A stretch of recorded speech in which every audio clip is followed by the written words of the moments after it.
സച്ചി രേവതിയുടെ വരാനിരിക്കുന്ന ഒരു അടിപൊളി എപ്പിസോഡിന്റെ റിവ്യൂയിലേക്ക് എല്ലാവർക്കും സ്വാഗതം. സച്ചിക്ക് ലോങ് ട്രിപ്പ് കിട്ടുന്ന ഒരു ദിവസം വീട്ടിലേക്ക് വരാൻ പറ്റില്ലെന്ന് രേവതിയോട് വിളിച്ചു പറയുന്നുണ്ട്. ഇന്ന് രാത്രി താൻ തനിച്ച് കിടക്കണല്ലോ എന്നൊക്കെ ഓർത്ത് സങ്കടപ്പെട്ടുകൊണ്ട് നിൽക്കുന്ന രേവതിയുടെ അരികിലേക്ക് വർഷ വരുന്നുണ്ട്. വിശക്കുന്നു, ഭക്ഷണം റെഡിയായോ എന്നൊക്കെ ചോദിക്കുന്ന വർഷയോട് ഇതാ ഞാനിപ്പോ എടുത്തു തരാമെന്ന് രേവതി പറയണതും ശ്രീക്കൊന്നും എടുത്തു വെക്കണ്ട, അവൻ ഇന്ന് വരാൻ ലേറ്റ് ആവുമെന്ന് പറയുന്നുണ്ട് വർഷ. എന്നെ വിളിച്ചിരുന്നു, നീ ദേഷ്യപ്പെട്ട് കഥക്ക് തുറന്നു കൊടുക്കില്ലെന്ന് പറഞ്ഞു എന്നൊക്കെ പറയുമ്പോ അപ്പോഴേക്കും വിളിച്ചു പറഞ്ഞോ രണ്ടുപേരും ഒരുമിച്ച് പുറത്തു പോകണമെന്ന് വിചാരിക്കുമ്പോഴൊക്കെ ശ്രീക്ക് എന്തെങ്കിലും എക്സ്ക്യൂസ് പറയാനുണ്ടാവും. ചേച്ചിയായിട്ട് കഥക്ക് തുറന്നു കൊടുക്കാൻ നിൽക്കരുതെന്നൊക്കെ പറയുമ്പോ ശ്രീകാന്തിന് ജോലി ഉള്ളത് കൊണ്ടായിരിക്കും, നീ അത് വിട്ടേക്ക് വർഷയെന്ന് പറയാണ്. ചേച്ചിയേട്ടനും നാളെ കാലത്തെ വരൂ, ദൂരെ എവിടേക്കോ ട്രിപ്പ് പോവാണെന്നും പറഞ്ഞ് എന്നെ വിളിച്ചിരുന്നെന്നൊക്കെ പറയുമ്പോ അപ്പൊ ചേച്ചിയും ഇന്ന് തനിച്ച് ഉറങ്ങണമെന്നൊക്കെ ചോദിക്കുമ്പോ അതേ വർഷയെന്ന് വിഷമത്തോടെ പറയാണ് രേവതി. അപ്പൊ ഇന്ന് നമ്മൾ ഗേൾസിന്റെ നൈറ്റ് ആണ്, നമുക്ക് ഭക്ഷണം കഴിച്ചിട്ട് ഏതെങ്കിലും മൂവി കണ്ടാലോ എന്ന് വർഷ ചോദിക്കുമ്പോ മൂവിയോ കാണാമെന്ന് സന്തോഷത്തോടു കൂടി പറയാണ് രേവതി.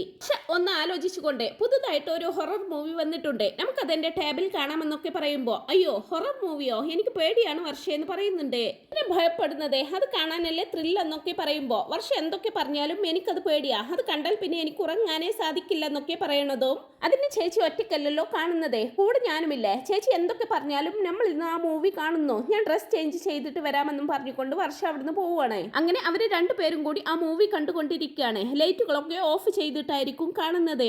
രേവതി പേടിച്ചു വിറച്ചുകൊണ്ട് വർഷയുടെ കൈ പിടിച്ചുകൊണ്ടായിരിക്കും ഇരിക്കുന്നത്. മൂവിയിലെ ഒരു സീൻ വരുന്നതും രേവതി പേടിയോടെ അലറുന്നുണ്ട്. ശബ്ദം കേട്ട് എന്താ ഇവിടെ നിന്നും ചോദിച്ച് അവിടേക്ക് വരുന്നുണ്ട് ചന്ദ്രമതി.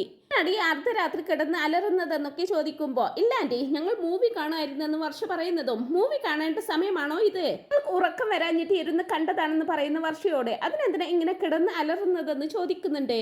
മൂവി കണ്ടിട്ട് രേവതി പേടിച്ചതാണ് ആന്റി എന്നൊക്കെ പറയുമ്പോ പ്രേതത്തെ കണ്ട് ഇവൾക്ക് പേടിയോ, ഇവൾ തന്നെ ഒരു കുട്ടിച്ചാത്തനല്ലേ, ഒന്നും ഒരിക്കലും പ്രേതത്തെ കണ്ട് ഭയപ്പെടില്ല എന്നൊക്കെ പറയുമ്പോ എന്താ ആന്റി നിങ്ങൾ എങ്ങനെയൊക്കെ സംസാരിക്കുന്നത്, ആർക്കായാലും ഭയമുണ്ടാകും, ഈ പറയുന്ന ആന്റിക്ക് പ്രേതത്തെ പേടിയില്ലേ എന്നൊക്കെ ചോദിക്കുമ്പോ പോലെ ചെറിയ കുട്ടികളല്ലേ പ്രേതത്തെ കണ്ട് ഭയക്കുന്നത്, എനിക്ക് അതിനെയൊന്നും പണ്ടേ പേടിയില്ലെന്ന് പറയുകയാണ് ചന്ദ്രമതി. അഥവാ പ്രേതം വന്നാലും ഞാൻ അതിനെയൊക്കെ അടിച്ചോടിക്കും, വെറുതെ കിടന്ന് അലറാതെ പോയി കിടന്ന് ഉറങ്ങെന്നും പറഞ്ഞുകൊണ്ട് ചന്ദ്രമതി അവിടുന്ന് പോവുകയാണ് കേട്ടോ ചെയ്യുന്നത്. പ്രേതത്തെ ഭയമില്ലെന്നും പറഞ്ഞ് അവിടെ നിന്ന് പോയ ചന്ദ്രമതിക്ക് ഒരു 8ന്റെ പണി തന്നെ കൊടുക്കാൻ തീരുമാനിക്കുകയാണ് വർഷ.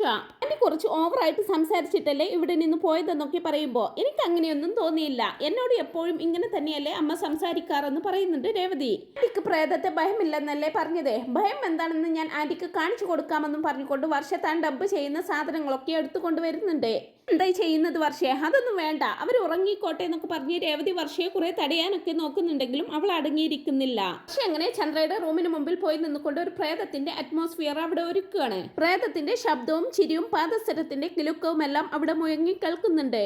ശബ്ദം കേട്ട് പേടിച്ചെണീക്കുന്ന ചന്ദ്രമതി രവീന്ദ്രനെ കുറെ കുലുക്കി വിളിക്കാനൊക്കെ നോക്കുന്നുണ്ടെങ്കിലും അയാൾ നല്ല ഉറക്കത്തിലായിരിക്കും. ചന്ദ്രമതി പേടിയോടെ ആരാ അതെന്നൊക്കെ ചോദിക്കുമ്പോ വർഷ യാതൊരു കുലുക്കവും ഇല്ലാതെ ഓരോരോ ശബ്ദങ്ങൾ ഉണ്ടാക്കിക്കൊണ്ടിരിക്കുകയാണ്. ശബ്ദം കേട്ട് ഉണരുന്ന ശ്രുതിയാണെങ്കിലും ശ്രുതിയെ വിളിക്കാൻ നോക്കിയിട്ട് അവളും നല്ല ഉറക്കത്തിലായിരിക്കും. ചന്ദ്ര പേടിച്ച് വിറച്ച് റൂമിന് പുറത്തേക്ക് വരുന്നതും വർഷയും രേവതിയും കൂടി അവിടെ മറിഞ്ഞു നിൽക്കുകയാണ്. സമയം തന്നെയായിരിക്കും പേടിയോടെ ശ്രുതിയും പുറത്തേക്ക് വരുന്നത്. പരസ്പരം കാണുന്ന അവര് രണ്ടുപേരും പേടിച്ച് വിറക്കുന്നുണ്ട്. എന്താടാ ഇത്, മനുഷ്യനെ പേടിപ്പിക്കാനായിട്ടൊന്നും പറഞ്ഞു ചന്ദ്ര ശ്രുതിയോട് പൊട്ടിത്തെറിക്കുന്ന സമയത്ത് തന്നെ വർഷ വീണ്ടും ഓരോ ശബ്ദങ്ങളായിട്ട് ഉണ്ടാക്കുന്നുണ്ട്. അതെല്ലാം കേട്ട് ആകെ പേടിച്ചു വിറച്ച് പരസ്പരം പിടിച്ചോണ്ടിങ്ങനെ നിൽക്കായിരിക്കും ചന്ദ്രമതിയും ശ്രുതിയും. പേടിയായിട്ട് വേയടാ, എവിടുന്ന ഈ ശബ്ദം, ഈ വീട്ടിൽ പ്രേതമുണ്ടെന്ന് തോന്നുന്നടാന്ന് പറഞ്ഞുകൊണ്ട് നെഞ്ചത്തടിച്ച് കരയാണ് ചന്ദ്രമതി. പക്ഷെയാണെങ്കിൽ വീണ്ടും വീണ്ടും ഓരോ ശബ്ദങ്ങളായിട്ട് ഉണ്ടാക്കുന്നതും പേടിച്ചു വിറച്ച് ജീവൻ പോകുന്നത് പോലെ ആവുന്നുണ്ട് രണ്ടുപേർക്കും. ഇയാൾക്ക് വർഷേ ഇനിയും അവരെ പേടിപ്പിക്കണ്ട, ഞാൻ പോവാണെന്നും പറഞ്ഞുകൊണ്ട് ഹോളിലെ ലൈറ്റ് ഇട്ടതിന് ശേഷം ചന്ദ്രമതിക്ക് വെള്ളം എടുത്ത് കൊടുക്കുന്നുണ്ട് രേവതി.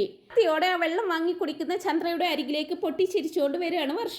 എനിക്കല്ലേ ഭയമില്ലെന്ന് പറഞ്ഞത്, എന്നിട്ടാണോ ഇങ്ങനെ അലറിക്കരയുന്നതെന്നും ചോദിച്ചു പൊട്ടിച്ചിരിക്കുന്ന വർഷയെ തടയുന്നുണ്ട് രേവതി. ഇത് നിങ്ങളുടെ പണിയായിരുന്നല്ലേ, ഈ നേരത്താണോ ഇങ്ങനെയൊക്കെ ചെയ്യുന്നത്, കളിക്കാണോ നിങ്ങളൊന്നും ചോദിച്ച് അവരോട് ദേഷ്യപ്പെടുന്നുണ്ട് ശ്രുതി. നിന്റെ പണിയായിരുന്നല്ലേടി എന്നും ചോദിച്ച് രേവതിയുടെ നേർക്ക് പൊട്ടിത്തെറിക്കുന്ന ചന്ദ്രയോട് ആന്റി എന്തിനാ അവളോട് ദേഷ്യപ്പെടുന്നത്, ഇതെല്ലാം ഞാനാണ് ചെയ്തത്, പേടിയില്ലെന്നും പറഞ്ഞു വലിയ വീമ്പിളക്കി ആന്റി അവിടുന്ന് പോയപ്പോൾ ആന്റിയെ ഒന്ന് പേടിപ്പിക്കണമെന്ന് കരുതി എന്നൊക്കെ വർഷ പറയുമ്പോ ഇവരെ രണ്ടുപേരെയും ദേഷ്യത്തോടെ നോക്കി അവരവിടുന്ന് പോവാണ് കേട്ടോ ചെയ്യുന്നത്. എന്നിട്ട് പിറ്റേന്ന് രാവിലെ രേവതി ബെഡൊക്കെ തട്ടി വിരിക്കുന്ന സമയത്തായിരിക്കും സച്ചി അവിടേക്ക് വരുന്നത്.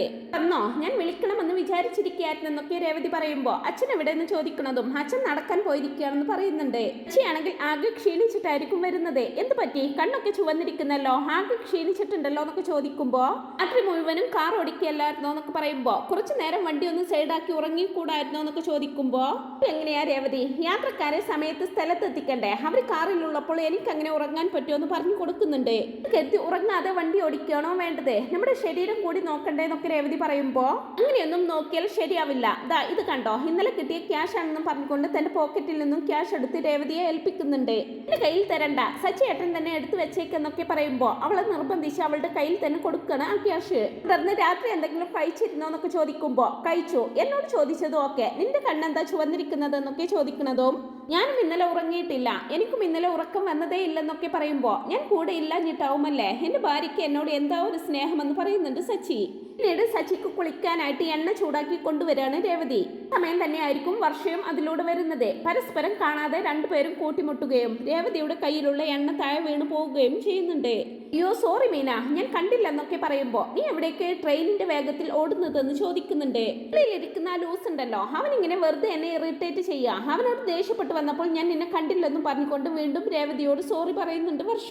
ചേച്ചി ആ മോപ്പിംഗ് എടുത്തോണ്ട് വാ, ഞാൻ ക്ലീൻ ചെയ്ത് തരാമെന്നൊക്കെ പറയുന്ന വർഷയെ അതിനെ അനുവദിക്കാതെ നിർബന്ധിച്ച് റൂമിലേക്ക് പറഞ്ഞയക്കുന്നുണ്ട്. ശേഷം രേവതി എണ്ണ തുടക്കാനായിട്ട് തുണി എടുക്കാൻ പോകുന്ന സമയത്ത് തന്നെയാണ് ചന്ദ്ര അതിലൂടെ വരുന്നത്. തുണി എടുത്തോണ്ട് വരുന്ന രേവതി അവിടേക്ക് വരുന്ന ചന്ദ്രയെ കണ്ട് കാര്യം പറയാൻ നോക്കുന്നുണ്ടെങ്കിലും അപ്പോഴേക്കും ചന്ദ്ര എണ്ണയിൽ ചവിട്ടി തന്നെ വീഴുകയാണ് ചെയ്യുന്നത്. ചന്ദ്ര അവിടെ കിടന്ന് വേദന കൊണ്ട് അലറി വിളിക്കുമ്പോ ശബ്ദം കേട്ട് എല്ലാവരും റൂമിന് പുറത്തേക്ക് വരുന്നുണ്ട്. നീക്കെന്നും പറഞ്ഞ് സച്ചി അമ്മയ്ക്ക് പിടിക്കാൻ കൈ കൊടുക്കുന്നുണ്ടെങ്കിലും സച്ചിയുടെ കൈ തട്ടി മാറ്റുകയാണ് കേട്ടോ അവര് ചെയ്യുന്നത്. അയ്യോ എന്റെ കാലെന്നും പറഞ്ഞുകൊണ്ട് അവിടെ കിടന്ന് അലറി കരയുമ്പോ എന്ത് പറ്റി ആന്റി നിങ്ങൾക്കെന്ന് ചോദിക്കുന്നുണ്ട് ശ്രുതി. നിൽക്കുന്ന ഒരുത്തി, ഇവൾ എന്നെ കൊല്ലാൻ വേണ്ടി കരുതി കൂട്ടി ചെയ്തതാ. ഇവിടെ തറയിൽ എണ്ണ ഒഴിച്ചു വെച്ചിരിക്കുകയായിരുന്നു, ഞാൻ അതിൽ തെന്നി വീണ് എന്റെ തല പൊട്ടണം എന്നായിരിക്കും അവൾ ആഗ്രഹിച്ചിരിക്കുക എന്നൊക്കെ പറയുമ്പോ ആന്റി എന്തിനാ എപ്പോഴും ഇങ്ങനെ രേവതിയോട് ദേഷ്യപ്പെടുന്നത്, അവള് എണ്ണ എടുത്തോണ്ട് വന്നപ്പോൾ ഞാനാണ് അത് തട്ടിക്കളഞ്ഞതെന്ന് പറയുകയാണ് വർഷ. അങ്ങനെ ആണെങ്കിൽ തന്നെ അത് പെട്ടെന്ന് തുടച്ചു കളയുകയല്ലേ വേണ്ടതെന്നൊക്കെ ചോദിക്കുന്ന ശ്രുതിയോടെ ഞാൻ തുണി എടുക്കാൻ പോയപ്പോഴാണ് അമ്മ വന്ന് വീണതെന്ന് പറയാണ് രേവതി. അത് കള്ളം പറയാതെ ഞാൻ വരുന്നത് കണ്ടനി വീട്ടെന്നും കരുതി നോക്കി നിന്നതല്ലേ, അയ്യോ വേദനിക്കുന്നതെന്നും പറഞ്ഞ് കരയാണ് ചന്ദ്രമതി. ആന്റി എന്ന് വിളിച്ച് വർഷ എന്തോ പറയാൻ തുടങ്ങുന്നതും വർഷേ അമ്മയ്ക്ക് രേവതിയെ കുറ്റം പറയാൻ എന്തെങ്കിലും ഒരു കാരണം കിട്ടണം, ഇന്നത്തേക്ക് ദാ ഈ ഒരു കാരണമായെന്ന് പറയുന്നുണ്ട് സച്ചി. ആ എണീക്കൊന്നും പറഞ്ഞുകൊണ്ട് സച്ചി വീണ്ടും അമ്മയെ പിടിച്ചെണീപ്പിക്കാൻ നോക്കുമ്പോ നീ അങ്ങോട്ട് മാറി നിന്നേ, അമ്മയെ എണീപ്പിക്കാൻ എനിക്കറിയാമെന്നും പറഞ്ഞുകൊണ്ട് സുധി മുന്നോട്ട് വരുന്നുണ്ട്. അങ്ങനെ അമ്മയെ എണീപ്പിക്കാൻ നോക്കുന്ന സുധിയും ആ എണ്ണയിൽ ചവിട്ടി അവിടെ വീണു പോവുകയാണ് ചെയ്യുന്നത്. എങ്ങനെ ഇരിക്കുന്നെന്നുള്ള രീതിയിൽ ഊരയ്ക്കും കൈ കൊടുത്ത് അവരെ നോക്കി നിൽക്കുകയാണ് സച്ചി. പക്ഷെ എല്ലാവരും കൂടി രണ്ടുപേരെയും ഒരുവിധം എണീപ്പിച്ചിരുത്തുന്നുണ്ട്. ശ്രുതിയോട് രണ്ടുപേർക്കും മരുന്ന് വെച്ച് കൊടുക്കാൻ പറഞ്ഞുകൊണ്ട് എല്ലാവരും അവിടുന്ന് പോവുകയാണ് ചെയ്യുന്നത്. ഇല്ല ശ്രുതി, എന്നെ കൊല്ലാൻ വേണ്ടിയിട്ടാണ് അവൾ ഇങ്ങനെയൊക്കെ ചെയ്തതെന്ന് ചന്ദ്ര പറഞ്ഞതും കേട്ടുകൊണ്ട് വർഷം അവിടേക്ക് വരുന്നുണ്ട്. ഞാൻ പറഞ്ഞത് ആന്റിക്ക് മനസ്സിലായില്ലേ, മിസ്റ്റേക്ക് എന്റെ ഭാഗത്താണ്, പിന്നെ എന്തിനാ വെറുതെ രേവതിയെ കുറ്റം പറയുന്നതെന്നൊക്കെ ചോദിക്കുമ്പോ എന്താ എന്നോട് ശബ്ദം ഉയർത്തണോ എന്ന് ചോദിക്കുന്നതും മര്യാദക്ക് 2-3 പ്രാവശ്യം ഞാൻ പറഞ്ഞില്ലേ രേവതിയുടെ ഭാഗത്ത് ഒരു തെറ്റുമില്ലെന്ന്, എന്നിട്ടും നിങ്ങൾക്ക് മനസ്സിലാവില്ലെങ്കിൽ പിന്നെ എന്താ ചെയ്യാന്നൊക്കെ വർഷം പറയുമ്പോ നീ അവൾക്ക് കൊടുക്കുന്ന സപ്പോർട്ട് കൊണ്ടാണ് അവൾക്ക് ഇത്ര അഹങ്കാരം എന്നൊക്കെ പറയുമ്പോ സപ്പോർട്ട് കൊടുക്കാൻ ഞാൻ ആരാ, പൊളിറ്റിക്കൽ പാർട്ടിക്കാരിയോ? സച്ചി പറഞ്ഞതുപോലെ തന്നെ രേവതിയെ കുറ്റം പറയാൻ നിങ്ങൾ എന്തെങ്കിലും ഒരു ചാൻസ് ഉണ്ടോ എന്ന് നോക്കി നടക്കുകയാണ്, ഒന്നും അത്ര നല്ലതിനല്ല ആന്റി, ഇങ്ങനെയൊന്നും ചെയ്യരുതെന്നും പറഞ്ഞുകൊണ്ട് വർഷം അവിടുന്ന് ദേഷ്യത്തോടെ പോവാണ് കേട്ടോ ചെയ്യുന്നത്. അല്ല ഇതൊന്നും ശ്രുതിക്ക് ഒട്ടും ഇഷ്ടപ്പെടുന്നില്ല എന്ന് വർഷ രേവതിക്ക് ഇത്രയും സപ്പോർട്ടായി സംസാരിക്കുന്നത് തോന്നുന്നത് അമ്മയെ വീഴ്ത്താൻ വേണ്ടി അവര് രണ്ടുപേരും ഒരുമിച്ച് പ്ലാൻ ചെയ്തതാണെന്നാ. രേവതി വർഷയെ പറഞ്ഞു തിരിച്ച് അവളുടെ ഭാഗത്താക്കി വെച്ചിരിക്കുകയാണ്. ഇതങ്ങനെ വിട്ടാൽ പറ്റില്ല ആന്റി എന്നൊക്കെ പറഞ്ഞു കൊടുക്കുന്നുണ്ട് ശ്രുതി. അങ്ങനെ തനിക്ക് കിട്ടിയ പണി പോലെ തന്നെ രേവതിക്കും എന്തെങ്കിലും ഒരു പണി കൊടുക്കാൻ തീരുമാനിക്കുകയാണ് ചന്ദ്രമതി. രേവതി കിച്ചണിലെ സ്ലാബിൽ കയറി നിന്നുകൊണ്ട് മുകളിലെ ഷെൽഫിലുള്ള പൊടികളൊക്കെ എടുക്കുന്ന സമയത്ത് ചന്ദ്രമതി അവിടേക്ക് വരുന്നുണ്ട്. സ്ലാബിൽ നിന്നും ചവിട്ടി ഇറങ്ങാനായിട്ട് താഴെയായിട്ട് ഒരു സ്റ്റൂൾ വെച്ചിട്ടുണ്ടാവും രേവതി. ചന്ദ്രമതി വന്നിട്ട് ആ സ്റ്റൂൾ അവിടുന്ന് എടുത്തു മാറ്റിക്കൊണ്ട് ഒന്നും അറിയാത്തതുപോലെ അവിടെ ഇങ്ങനെ നിൽക്കുകയാണ്. ഷെൽഫിൽ നിന്നും ആവശ്യമുള്ളതെല്ലാം എടുത്ത് ബാക്കിൽ സ്റ്റൂൾ ഉണ്ടെന്ന് കരുതി ബാക്കിലോട്ട് കാൽ വെച്ച് ഇറങ്ങാനായിട്ട് തുടങ്ങുന്നതും അവൾ ഇപ്പോൾ വീഴുമെന്നുള്ള രീതിയിൽ സന്തോഷത്തോടെ നോക്കി നിൽക്കുകയാണ് ചന്ദ്രമതി. എന്നാൽ സ്ലാബിൽ നിന്നും വീഴാൻ ഒരുങ്ങുന്ന രേവതിയെ കണ്ടുകൊണ്ടായിരിക്കും സച്ചി അവിടേക്ക് വരുന്നത്. സച്ചി ഓടി വന്ന് വീണു പോകുന്ന അവളെ കൈകളിൽ കോരിയെടുക്കുകയാണ് ചെയ്യുന്നത്. പോയതിന്റെ ഞെട്ടലോടെ രേവതി നോക്കണതും താൻ സച്ചിയേട്ടന്റെ കൈകളിൽ സുരക്ഷിതയാണെന്ന് മനസ്സിലാവുന്നതും ചിരിയോടെ അവനെ തന്നെ നോക്കിക്കൊണ്ടിരിക്കുകയാണ്. എന്നുള്ള ചന്ദ്രയുടെ ശബ്ദം കേട്ട് അവർ രണ്ടുപേരും ഒരുപോലെ തിരിഞ്ഞു നോക്കുമ്പോൾ രേവതിയുടെ കയ്യിലുള്ള പൊടികളെല്ലാം ചന്ദ്രമതിയുടെ തലയിലൂടെ വീണിട്ടുണ്ടാവും. അത് കണ്ട് സച്ചിയും രേവതിയും ഒരുപോലെ പൊട്ടിച്ചിരിക്കുന്നതും അവരെ കടിച്ചു കീറാനുള്ള ദേഷ്യത്തോടെ നോക്കി നിൽക്കുകയാണ് ചന്ദ്രമതി.